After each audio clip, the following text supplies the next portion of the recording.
Muhammad. Sallallahu ala Nabi Muhammad.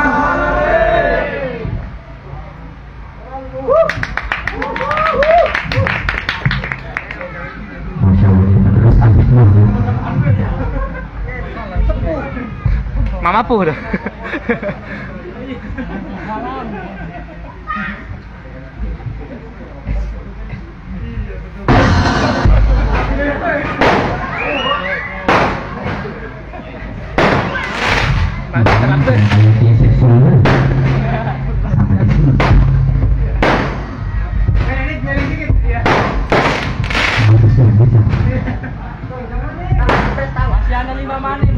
Bismillahirrahmanirrahim warahmatullahi wabarakatuh. Innal hamdalillah nahmaduhu wa nasta'inuhu wa nastaghfiruh wa na'udzu billahi min shururi anfusina wa min sayyiati a'malina man yahdihillahu fala mudilla lahu wa man yudlilhu fala hadiya lahu. Tapi dia perlu masih mesti belajar takil, mesti belajar qiraati, mesti belajar metode kompet. Jadi wa may yudlil mencok dulu. Ya kalau bisa begini. Ya syukur-syukur yang balik maning. Wa alihi wa sahbihi ajma'in, amma ba'd. Qala Allah Ta'ala fil Qur'anil 'azim, a'udzu billahi minasy syaithanir rajim. Bismillahirrahmanirrahim. Wassalamu alayya yawma wulidtu wa yawma amutu wa yawma ub'atsu hayyan. Wa qala Nabi sallallahu alaihi wasallam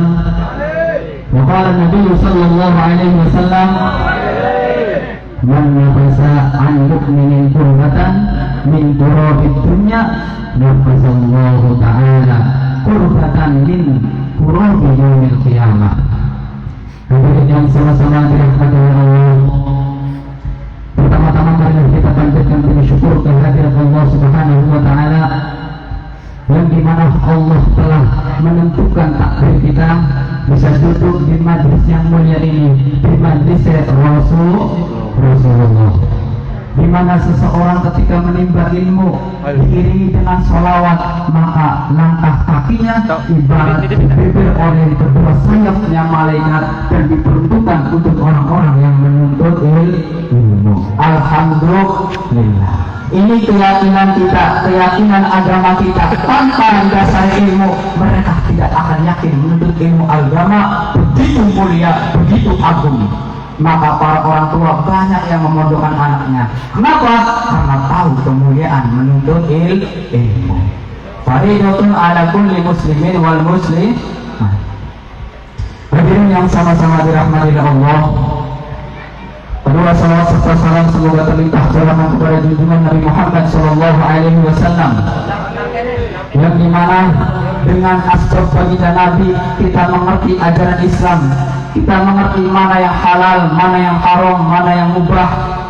Kemudian dengan datangnya Nabi membawa menyempurnakan akhlak manusia. Sering kita dengar hadisnya, innama bu'itsu liyutammima makarimal akhlak. Hadirin yang sama-sama dirahmati Allah, yang kami muliakan, pengasuh Al-Ainayah almarhum Ki Haji Somadillah beserta Ibu Nyai Hajah Siti Maryam, kemudian yang kami hormati untuk Tamidin Ustaz Zainal Abidin. Beliau adalah guru plus orang tua saya serta teman-teman saya sebelum mondok diajarkan penuh dengan kesabaran. Begitupun guru-guru yang lainnya di Jember ini, alhamdulillah membawa dampak generasi. Ketika saya ngaji, ketika saya menuntut ilmu sebelum mondok, saya membawa dasar, kemudian saya mondok di Al-Huda, dan alhamdulillah saya bertemu dengan teman-teman Al-Huda. Alhamdulillah. Jadi hadirin Bapak Ibu sekalian yang dirahmati Allah, saya bangga pada malam hari ini dipertemukan dengan santri-santri Al-Huda bukan hanya bangga kepada santri Al-Huda, tapi seluruh jamaah yang hadir di sini. Saya merasakan bangga karena pada malam hari ini kita penuh cinta kepada Rasul, kita penuh panggilan majlisnya Rasul, sehingga kita datang pada yaumil qiyamah dalam keadaan bergandengan tangan. Hadirin yang sama-sama dirahmati Allah, kita kembali ke tema yang awal mengenai harlah ke-8 Majlis Maulid wa Ta'lim Al-Hikmah. Mudah-mudahan dengan bertambahnya usia ini semakin bertambah istiqomahnya, semakin bertambah ibadahnya, semakin kuat syiarnya, agar supaya terus menjadikan sebuah wadah anak-anak muda maupun anak-anak mudi untuk terus hidup di jalan Rasulullah. Karena zaman sekarang sudah banyak sekali lalai akan ilmu agama, lalai mendatangi Rasulullah, lalai akan semua ajaran Islam, karena sekarang zamannya sudah media, zamannya sudah gengsi untuk menuntut ilmu. Makanya orang yang mondok itu dibilang katrok, dibilang ketinggalan zaman, stylenya tidak sesuai dengan sezaman. Maka saya katakan sampai hari ini bahwa orang yang mondok dan orang tuanya ikhlas memondokkan anaknya, bekal ini untuk akhirat nanti. Amin ya rabbal alamin. Hadirin yang sama-sama dirahmati Allah, maka dalam ayat tersebut supaya kehidupan kita dari lahir yakni di dunia, kemudian ketika kita di alam kubur dalam keadaan meninggal, dan lantas bagaimana ketika kita dibangkitkan di yaumil qiyamah. Apa persiapan kita? Apa bekal kita? Orang enggan mendengarkan perkara ini padahal sangat penting. Orang lalai akan perkara agama dan akhirat padahal sangat penting, karena mereka tahu yang dunia nyata adalah masalah dunia, tidak mengerti bagaimana bekal ke akhirat nanti. Kalau tidak didasari dengan ilmu, tidak mondok, tidak ngaji, yakin orang ini akan kesusahan, yakin orang ini akan bodoh, yakin orang ini akan mendapatkan dosa. Dosanya apa? Tidak mau belajar. Hadirin yang sama-sama dirahmati Allah, makanya kita mengutip ayat yang dimana itu perkataan Nabi Isa yang difirmankan oleh Tuhannya, wassalamu alayya yawma wulidtu. Nabi Isa ketika dilahirkan sudah diberikan kasih sayang oleh Allah, hidupnya sejahtera, hidupnya tentram. Yauma amutu, ketika pada hari Nabi Isa ini meninggal, Gusti Allah menyayangi Nabi Isa. Bahkan wa yauma ub'atsu hayyan, pada hari dibangkitkan Nabi Isa ini, Gusti Allah menyayangi Nabi Isa.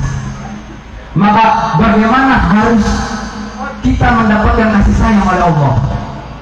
Caranya ketika lahir ini ada 3 fase. Lahir sebagaimana dalam tafsirnya dijelaskan, lahir di sini yakni di dunia, kehidupan di alam dunia. Yang kedua, wa yauma amutu, dalam tafsirnya di situ fil kubri, fil kubri, di dalam kubur. Kita tidak mengerti di alam kubur seperti apa. Kita hanya tahu dunia nyata, dunia kesedihan, dunia kehilangan, dunia kegalauan, dunia kerendahan. Akan tetapi jarang sekali umat Kanjeng Nabi dan hamba Gusti Allah sujud syukur di tengah malam, menangis berdoa kepada Allah dengan melaksanakan sholat tahajud, sholat hajat, sholat taubat, sholat tasbih, tubutul iman, kemudian sujud syukur. Mungkin orang yang tidak mondok aneh dengan program seperti ini, tapi bagi anak-anak pondok, saya yakin mereka mengikuti para ulama, mereka dididik para ulama, sangat keilmuannya jelas. Apalah daya yang tidak pesantren, apalah daya yang tidak mondok, apalah daya yang tidak ngaji. Mereka mengandalkan orang tuanya, mereka mengandalkan hartanya, mereka mengandalkan penampilannya, tapi ruhaninya kosong. Na'udzubillah tsumma na'udzubillah. Makanya ayo kita menyimak nasihatnya Imam Al-Ghazali, di mana Al-Ghazali ini menjelaskan secara detail dalam faslun. Mungkin anak-anak Al-Huda sudah ngaji kitab Bidayatul Hidayah, sudah hafal, yakin, sudah paham lah ya, tapi ngaji yang ngantuk ya itu ya. Paham ngaji. Jadi kata Imam Al-Ghazali nasihatnya seperti apa? Ada rumah baina tulu asyamsi ila zawal. Imam Ghazali memberikan nasihat Siapa yang mau melaksanakan, yakin kedudukannya golongan orang-orang faizin, orang-orang yang bahagia, orang-orang yang beruntung kelak di yaumil qiyamah. Percaya atau tidak silahkan. Kalau kurang kepercayaannya, kurang keyakinannya, kurang menghayatinya, kurang mentadaburinya, kurang menghayatinya, perlu namanya ngaji ruhani kita. Perlu ruh kita diisi dengan berzikir kepada Allah, Allah, Allah, Allah, Allah, terus dalam hati kita, sehingga di dalam hati kita tidak ada bayangan satu dunia pun, bahkan seorang kekasih yang berkata bahwa aku tidak bisa hidup tanpamu. Nah, kalau hati kita berzikir kepada Allah, Allah, Allah, berdagang, Allah, Allah, lagi jemput, Allah, Allah, lagi belajar, Allah, Allah, lagi masak, Allah, Allah, aja sampai wah putus ngaji kaotang, ngaji Allah, Allah, Allah, Allah, Allah, Allah. Cukup di dalam hati kita, akal pikiran kita memikirkan usaha untuk menghidupi anak cucu kita. Cukup pikiran kita untuk memikirkan dunia. Cukup pikiran kita untuk berdagang, bertani, berusaha dan lain sebagainya. Tapi hati hanya untuk Gusti. Alhamdulillah. Ini ngaji serius kita, serius ya.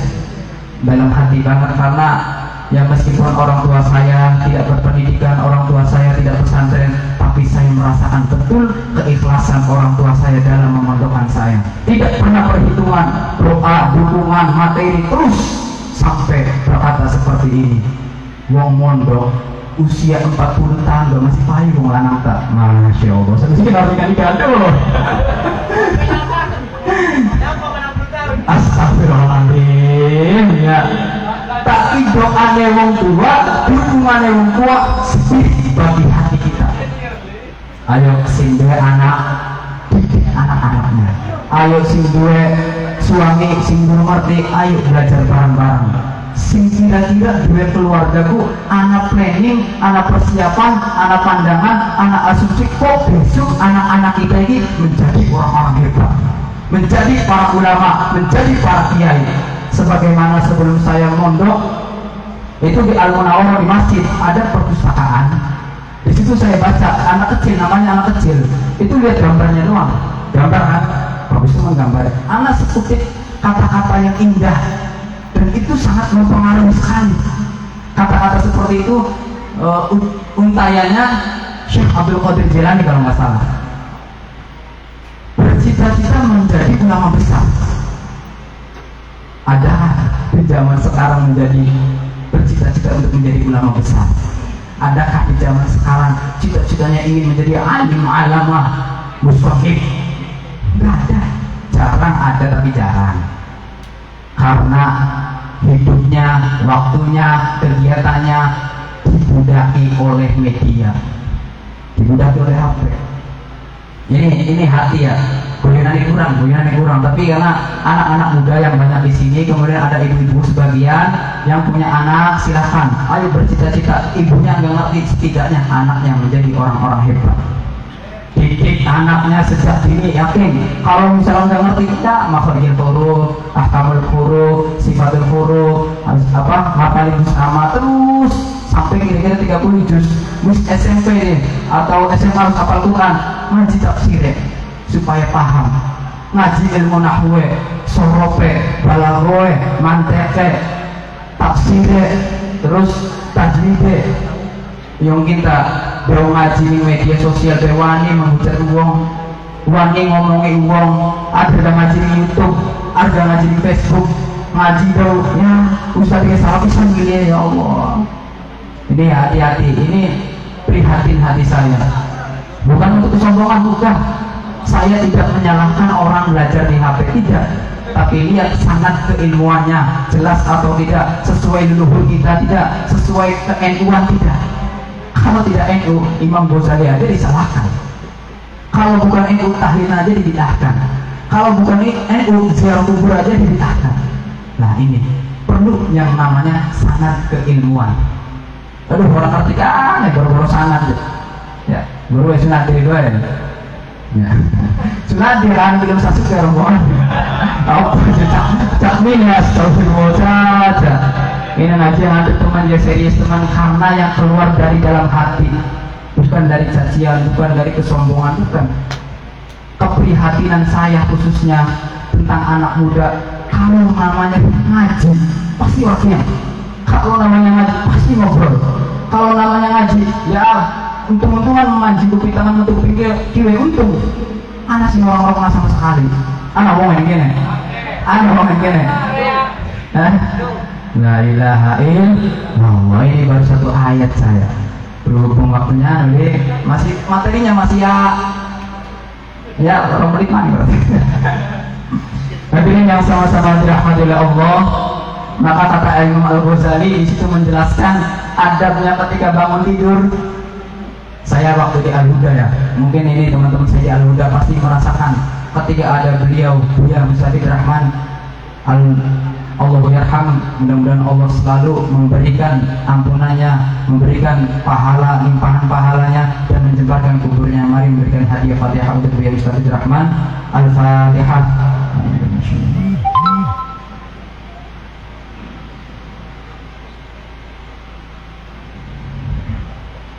Alhamdulillah. Hadirin Bapak Ibu sekalian, hadirin rahimakumullah. Kemudian nasihat Imam Al-Ghazali, fa idza tala'atis syamsu wartafa'at qadra ruhin fasalli raka'ataini. Ente kabeh bakal tengah asik kamu gak ke salat subuh. Iku ana waktu sebelum sholat duha dan setelah diperbolehkannya melaksanakan sholat setelah sholat subuh ada namanya sholat isyraq. Aduh, kalau berulang ya wes bila kita maning. Fa idza adhan nahar fasolli sholat duha. Setelah memasuki agak siang hari dianjurkan oleh Kanjeng Nabi melakukan sholat meroduit sholat duha meroduit, tapi tetap hati niatnya lillahi ta'ala. Alam pikiran ya Allah, dengan sholat duha ini asbab saya mudahkan rezekinya. Tetap hati Allah karena Allah, dari Allah menuju Allah, bersama Allah. Bisa nih ya Allah aku hidup, ya Allah aku bekerja, ya Allah. Jangan sampai seperti sonnya Ustaz Hidayat, aku merasa hati itu sepenuhnya padamu. Ya kamu menurut saya gemuk ya, tapi sih orang berita apanya.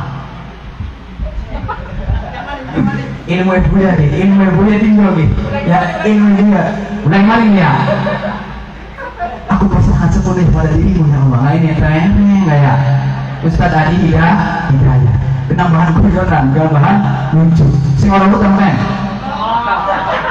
Nah ini ilmu dia. Santri sing telaten, santri sing niru dia ini, insya Allah orang aduh karo dia ini. Amin ya robbal. Bahkan nasihat kiai saya yang di Bogor, ayo syiarkan agama, pasti ada yang ikut kanan, ada yang ikut kiri dengan olahraga ya. Tapi ada aja yang nggak suka, pasti ada. Tapi kalau Allah membukakan hatinya, dia akan menjadi pengikut insya Allah. Amin ya robbal alamin. Ini baru sedikit ya, tapi wis makan waktu semua pada. Masih petang ngaji ya? Masih petang ngaji ya? Wah, kurang yakin hati ya kayak. Ngomong apa sih ini? Hadirin yang sama-sama dirahmati oleh Allah. Ya, kemudian selanjutnya waktu kita digunakan untuk apa lagi selain sholat duha? Di situ Imam Al-Ghazali menjelaskan 4 keadaan. 4 ya. Sisi bisa sejam ini. Palingan apa? Sisi sejam, sisi 2 jam. Wah, bukan mana ngomong dia kan ya. Al-halatul ula wa hiya al-afdalu. Kata Imam Al-Ghazali, setelah kita sholat duha, lantas waktu untuk orang yang di pesantren khususnya yang tidak ada kegiatan atau orang yang sedang liburan, maka isilah waktumu dengan apa? Antusorrifahu fi thalabil ilmin nafi'a fid din. Ayo lanjutkan mencari ilmu yang bermanfaat. Aduh kan, harus ngaji matematika, belajar fisika, habis belajar biologi, lama ditambah belajar agama nambah pusing, otaknya pecah. Jadi kembali lagi ruh kita, hati kita dekat dekat enggak kita kepada Allah, cinta enggak kepada kanjeng Nabi, maka tidak ada istilah bosan kalau ada umatnya Nabi yang cinta kepada kanjeng Nabi, yang cinta ilmunya Nabi, yang mengikuti ajarannya kanjeng Nabi, akan merasakan haus, hirsun, geragas mengenai membaca ilmu agama. Hadirin yang sama-sama dirahmati Allah, ya, sisi lain daripada ngaji ini, memang ada orang yang senang, ada orang yang tipikalnya itu bosanan, ada yang lihat orang yang ceramahnya tapi tidak melihat isi kandungan yang disampaikan. Mudah-mudahan Allah selalu melimpahkan anugerah karunia nikmat untuk membuka hati kita untuk wa Allahumma rzuqna fahman nabiyyin wa hifdzal mursalin wa ilhaman malaikatil muqarrabin bi rahmatika ya arhamar rahimin. Allahumma shalli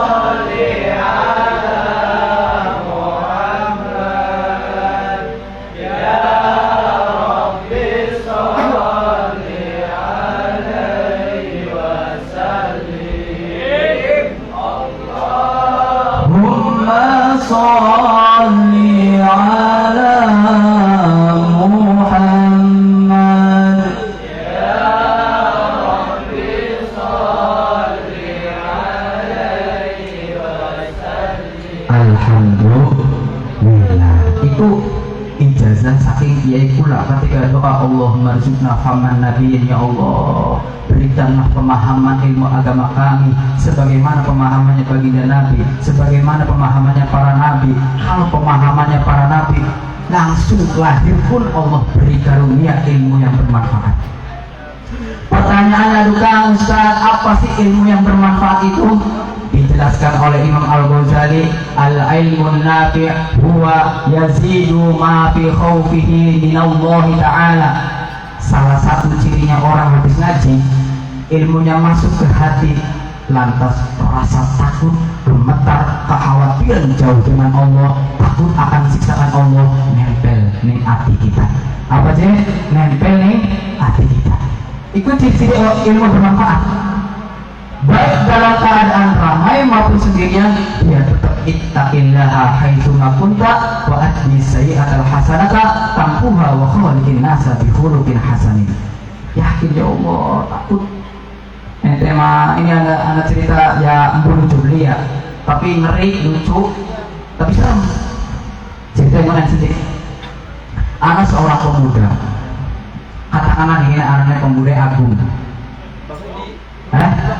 Orang agungnya anak emang kesini coba. Agung ini semasa hidupnya wirid terus. Siangnya puasa terus. Bumi tahajud terus. Sampai batuk irang lah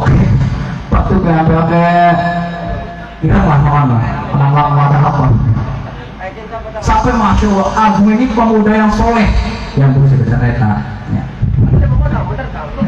Jadi Agung ini masya Allah, pemuda yang sangat soleh, taat kepada Allah, ikuti kanjeng Nabi, siangnya puasa, malamnya tahajud, tidak pernah maksiat, matanya terjaga. Suatu ketika melewati rumah wadon, lawangnya dibuka, wadonnya nganga. Astagfirullahaladzim. Agung apa? Padahal ahli ibadah. Sampai balik dia lawan ngebuka apa dia? Astagfirullahaladzim. Sampai di rumah Agung kepikiran. Itu loh efek Ramadan sing buka aurat deh berlebihan. Nah, sampai Agung kepikiran, padahal itu wanitanya wanita pelacur. Ya gue ganti lanang, penting anak bayaran nih sampai kali ini. Akhirnya Agung tuh ngorder duit, ngedol kasih bapaknya, nggak enak surat umai hanya untuk memenuhi nafsunya belakang.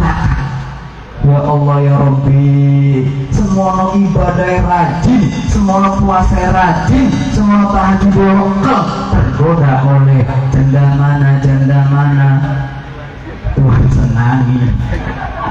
Astagfirullah.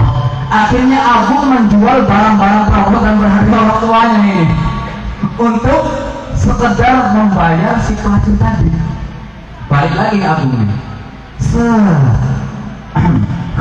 misalkan akhirnya mampir si Agung ini, mampir masuk ke pintu yang terbuka tadi, masuk kamar, kunci pintu, kemudian gorden ditutup. Ngapain berdua di situ? Indonesia tanah airku. Merdeka. Main catur. Ternyata pemuda yang soleh ini yang bernama Agung, ketika di hadapan sang pelacur yang sudah membayar ratusan ribu, akhirnya sudah telanjang bulat dua-duanya. Tapi pada saat itu hatinya Agung ini, Allah, ingat Allah. Apakah Agung ini lari dalam keadaan melarikan diri atau lari malah maju?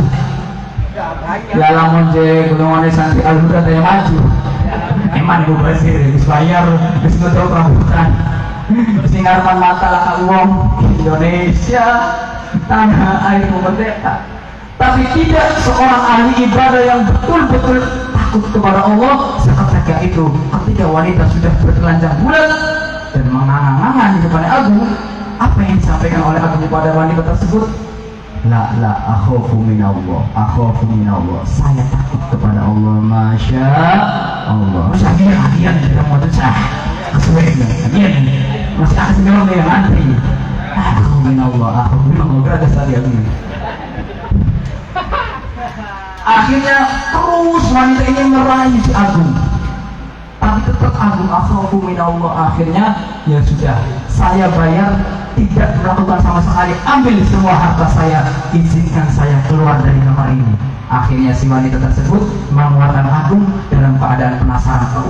Bunga ganteng, rajin ibadah, nurut orang tua, nggak kasih benar. Akhirnya metu si Agung ini, metu. Lantas si pelacur ini menangis, ya Allah, aku baru menemukan seorang laki-laki yang soleh, padahal sudah di depan mata. Yakin saya kalau kamu Haimin bisa mengeluarkan baik, kamu Haimin gak maju, banyak mengharap. Akhirnya di tengah perjalanan akhafu minallah, si Agung ini mati. Sebab mati ari teka Cina teh empat marah ya. Iku ngagetna Aduh, jadi bang mati kena apa deh? Karena astagfirullah ya. Jadi ngagetna itu ketika dia tidak mengetahui ajalnya dekat atau tidak, sakit maupun sehat, dalam keadaan perjalanan maupun diam, seketika malaikat Israel mencabut nyawa hamba tersebut. Agung pada saat itu melarikan diri dan meninggal, dan matinya dalam keadaan husnul khotim. Alhamdulillah. Mudah-mudahan dengan bertambahnya usia ini Masjid Al-Hikmah beserta jamaah yang hadir di sini, Allah kumpulkan para kekasih-kekasihnya, Allah kumpulkan dengan para nabi di surga Firdaus, amin ya rabbal alamin. Sebagaimana yang tertera dalam banner, ya Rabbi wajma'na wahbab lana fi dzalikal firdaus ya rajauna. Ya Allah, kumpulkan kami dengan orang-orang para pecinta kepadamu ya Allah, kekasih-kekasihmu ya Allah, wali-walimu ya Allah, di mana? Fi dzalikal firdaus, di kampung akhirat, yakni surgane Gusti. Kurang lebihnya mohon maaf ya bila ada kata yang salah, itu semata-mata dari kebodohan saya sendiri. Tidak ada kata yang benar, itu Allah menuntun lisan saya, Allah menunjukkan hati saya untuk menyampaikan yang benar. Ihdinas siratal mustaqim. Assalamualaikum warahmatullahi wabarakatuh. Wabarakatuh. Ucapkan banyak terima kasih kepada Ustaz Sufyan As-Sabidi As-Sabih. Mudah-mudahan apa yang beliau sampaikan kepada kita semua bermanfaat dan juga dapat diamalkan di keseharian kita. Amin ya rabbal alamin. Mohon saya untuk petugas panitia untuk semoga